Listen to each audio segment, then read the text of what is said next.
जय श्री कृष्ण। आप सभी को सकट चौथ 2026 की ढेरों शुभकामनाएं।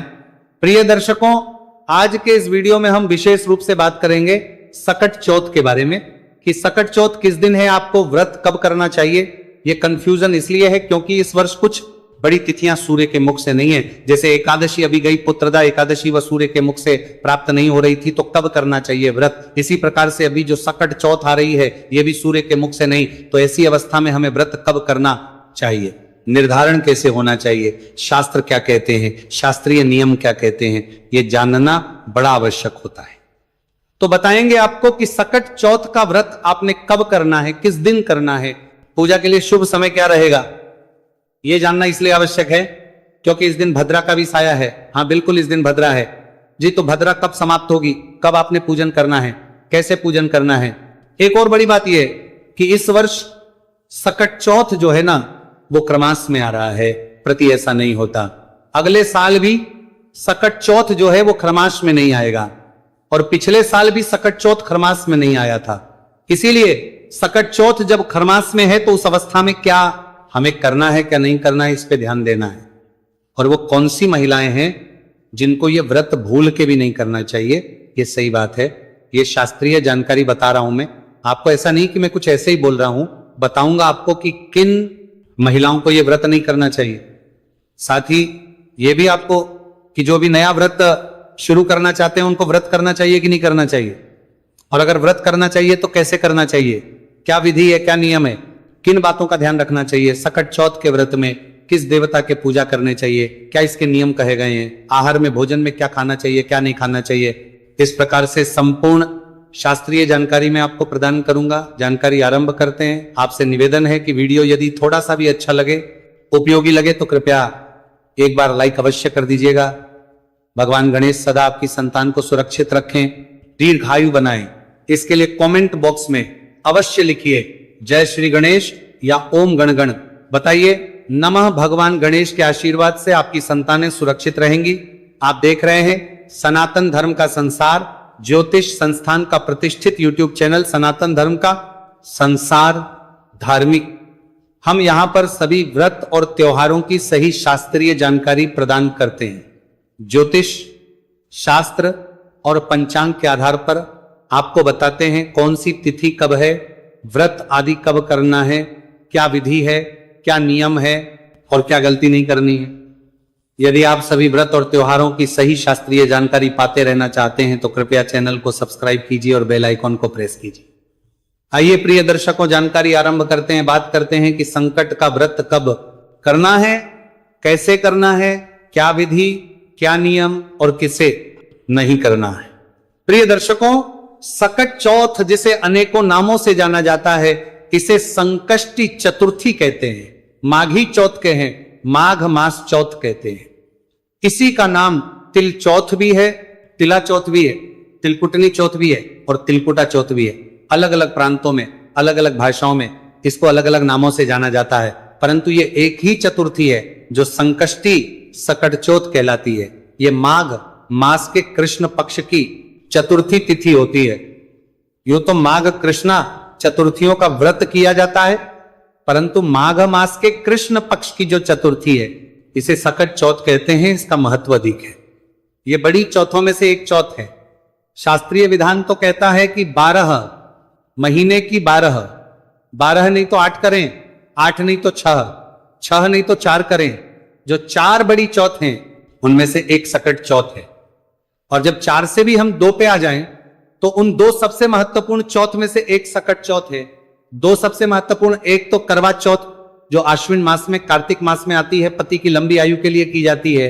दूसरी सकट चौथ जो संतान की लंबी आयु के लिए, अच्छे स्वास्थ्य के लिए की जाती है। इस चौथ का व्रत जो है सबके लिए महत्वपूर्ण है, इसीलिए सभी माताएं इस व्रत को करती हैं और यह व्रत किया भी जाना चाहिए, क्योंकि संतान की आवश्यकता सबको है और संतान सदा सलामत रहे, सुरक्षित रहे, संतान सदा तरक्की करती रहे, प्रोग्रेसिव रहे, संतान तरक्की करती रहे, इसके लिए सकट चौथ का व्रत प्रमुख रूप से किया जाता है। यह व्रत मुख्य रूप से निर्जला किया जाता है। निर्जला करना चाहिए, फल आहार ही करना चाहिए। अन्य क्या क्या विधान है आहार के, ये भी आपको बताएंगे आगे। प्रिय दर्शकों, सकट चौथ के दिन इसकी जो पूजन की विधियां है ना, वो भिन्न भिन्न प्रांतों में थोड़ी थोड़ी अलग है। प्रमुख रूप से जो पूजा है वो चंद्रमा की जाती है, गणेश जी की जाती है और चौथ माता की जाती है। अब कई लोग इसमें चौथा एक और रूप ले आते हैं, ये सकट रूप है जी। अरे भाई, चौथ माता है, हर एक चतुर्थी पर अलग चौथ माता की पूजा होती है, इस पर सकट चौथ की होगी। तो सकट चौथ माता की पूजा, गणेश जी महाराज की पूजा और चंद्रमा की पूजा, ये तीन प्रमुख पूजाएं हैं जो इस दिन की जाती है। पूजा की जो भिन्न भिन्न विधियां हैं, उनमें से मैं आपको शास्त्रीय जानकारी के अनुसार बताता हूं कि कैसे आपको पूजा करनी चाहिए। क्योंकि परंपरा है, सामाजिक परंपराएं हैं, वो तो स्थानों के हिसाब से, जगह के हिसाब से, कबीलों के हिसाब से विकसित हुई। जैसा जो कबीला जहां जैसे पूजन करता था, उसमें धीरे धीरे उसी प्रकार से सभी लोग करने लग गए।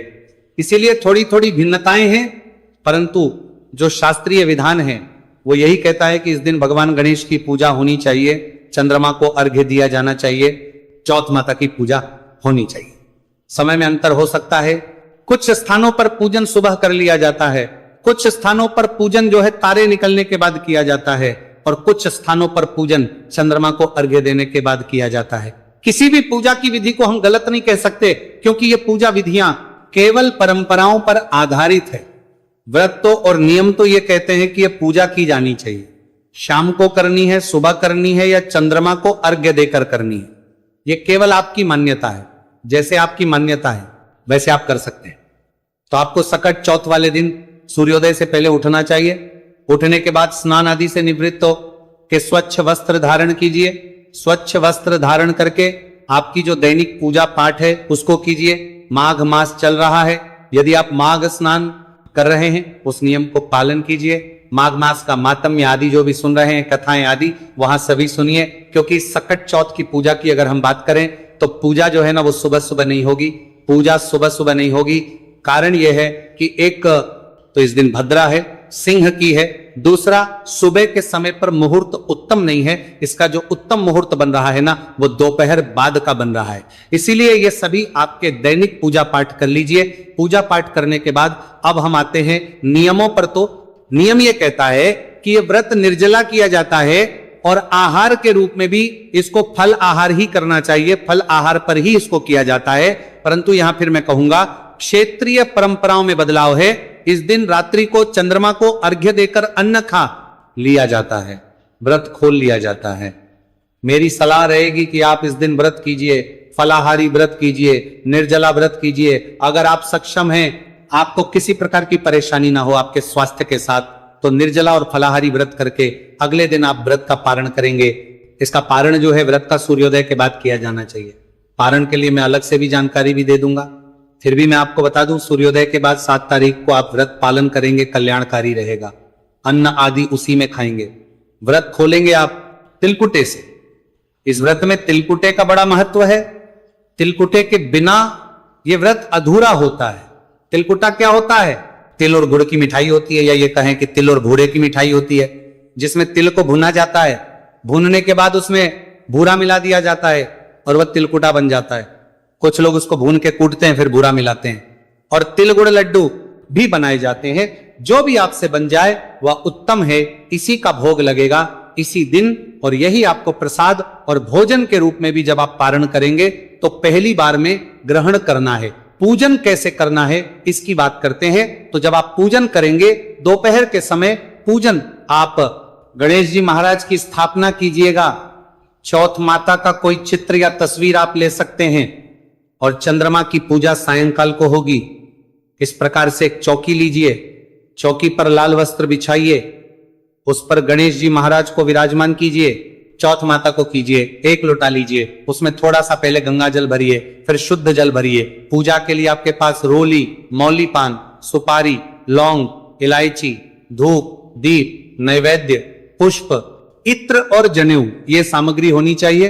इसमें से जनेऊ, इत्र और पान के पत्ते जिनके पास ना हो तो कोई बात नहीं, वो पंचोपचार से कर सकते हैं। 5 विधियों से, अन्यथा अगर होते हैं आपके पास तो बहुत उत्तम है। ये सारी सामग्री कीजिए, और जिस स्थान पर आपने पूजन करना है वहां आसन लगा के बैठ जाइए। लौटे में गंगा जल और फिर जल भरिए, फूल के माध्यम से उस स्थान पर छींटे दीजिए।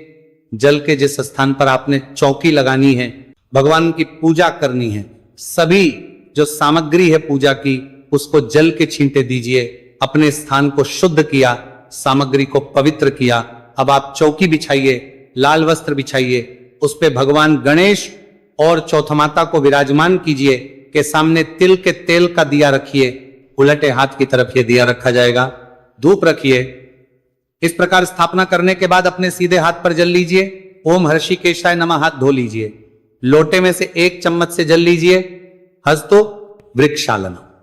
हाथ धोने के बाद आप व्रत पूजन का संकल्प करेंगे, वो आवश्यक है। संकल्प करने के लिए सीधे हाथ पर जल लीजिए। 1 रुपए का सिक्का दक्षिणा के रूप में कम से कम रखिए। अधिक जो भी रखना चाहें वह रख सकते हैं। 3 बार बोलिए ओम श्री विष्णु, ओम श्री विष्णु, ओम श्री विष्णु। अपना नाम, अपना गोत्र, जिस स्थान पर बैठकर संकल्प कर रहे हैं वहां का मकान नंबर, क्षेत्र का नाम, संतान संकल्प भगवान के चरणों में अर्पित कर दीजिएगा। संकल्प आपने अवश्य करना है। अगर इस शास्त्र से ना कर पाए तो हाथ जोड़कर भगवान के सामने निवेदन करना कि हे प्रभु, हे सकट चौथ माता, आज मैं अपने संतान की लंबी आयु के लिए, अच्छे स्वास्थ्य की कामना के लिए सकट चौथ का व्रत कर रही हूं। इसे मैं सफलता पूर्वक कर पाऊं, इतनी मुझे शक्ति दीजिए और इसे स्वीकार कीजिए। इस प्रकार से आप संकल्प करेंगे। संकल्प करने के बाद फिर आपने विधि विधान से पूजन करना है। पूजन के लिए मैं एक अलग से वीडियो बना दूंगा आपको, जिसमें विधान से मैं आपको बताऊंगा कि कैसे आपको चौथ माता की पूजा करनी है। संक्षेप में भगवान को, गणेश जी महाराज को, चौथ माता को स्नान कराएंगे। स्नान कराने के बाद वस्त्र के रूप में मौली का एक टुकड़ा तोड़कर अर्पित कीजिएगा। जनेऊ अर्पित कीजिएगा। जनेऊ अर्पित करने से पहले उसको माथे से तिलक कर लीजिएगा। जनेऊ केवल गणेश जी को चढ़ानी है, चौथ माता को कीजिएगा। जनेऊ के बाद तिलक कीजिए। इत्र अर्पित कीजिएगा। इत्र को फूल पर लगा लीजिएगा और वह अर्पित कीजिएगा। इत्र के बाद भगवान को पुष्प अर्पित कीजिए। धूप दिखाइए और दिखाइए। प्रश्न उठता है, धूप दीप कब जलाने हैं? तो जब आप संकल्प शुरू कर रहे हैं उससे पहले धूप और दीप जलाइएगा और दीपक के नीचे आसन अवश्य दीजिएगा। चाहे गेहूं रख लीजिएगा, चाहे चावल रख लीजिएगा, कुछ ना कुछ रखिएगा, उसके ऊपर दीपक रखिएगा। धूप दीप रख के नैवेद्य के रूप में भगवान को थतु फल अर्पित कीजिएगा। या आप मिठाई अर्पित कर सकते हैं। मिश्री है तो मिश्री चढ़ा दीजिएगा और फिर 1 चम्मच जल आशमनी के रूप में अर्पित कीजिएगा। तांबुलम पुंगी फलम। फिर तांबुल अर्पित करेंगे तो तांबुल के रूप में पान का पत्ता लीजिए, उस पे 2 लौंग, 2 इलायची और 1 सुपारी रखिएगा और वो अर्पित कीजिएगा। गणेश जी महाराज को भी और चौथ माता को शुभ दक्षिणा। फिर जो भी दक्षिणा आप अर्पित करना चाहते हैं वह दक्षिणा अर्पित कीजिएगा। हाथ जोड़ के नमस्कार कीजिएगा और बैठ के सकट चौथ की कथा सुनिएगा। इसमें जो है ना कथाएं 2 अवश्य सुननी चाहिए। कौन सी? एक तो सकट चौथ की कथा होगी, चौथ व्रत की, और दूसरी कथा आप सुनेंगे गणेश जी महाराज की, बिंदायक जी महाराज की। ये 2 कथाएं आपने अवश्य सुननी होती हैं। शास्त्रीय नियम यही कहता है। अगर आप सही कथा सुनना चाहते हैं तो चैनल के साथ जुड़े रहिए। हम आपके लिए चौथ माता की कथा और बिंदायक जी की, गणेश जी की कथा भी उसी वीडियो में अपलोड करेंगे। तो कथा श्रवण कीजिएगा।